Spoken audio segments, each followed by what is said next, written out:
Neighbors in Middleshoeks Run are preserving the history and sharing the stories of their houses, keeping memories alive over 100 years since they were built. Middleshoeks Run looks a little different to Samantha Meggs. This has got such an interesting mix of architecture. We span the 1880s through, I guess I'd say about 1940s, with very iconic styles. She grew up in this house, her parents moving here in the late 1950s. My life has gone full circle here. In every renovation she has made since moving back in a few years ago is reminiscent of when she was a kid. Giving a nod to my nostalgic memory of how things would have been in the 60s and 70s, which is actually kind of hard when you're talking about decor things, of how you kind of try to blend those two things. But she does it to pay homage to her roots and to the origins of the house built in 1903. I actually dated the toilet to being a model that was made in 1908, and I had to replace the tank part of it, but I found a matching one. So it has been as close as I can get. She looks fondly back at photos from when she was younger.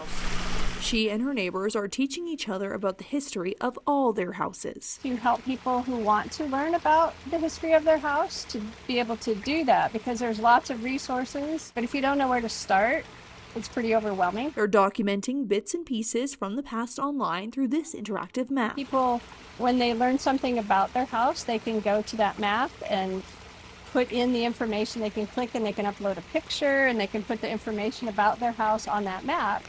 So then other people can go and, sort of look around their own neighborhood and see, what people have found out about their houses. Their hope is to keep the history of Middleshoeks Run alive. The man who owned the house in the 1920s, my house, was a landscape designer. There was a dance master and a musician.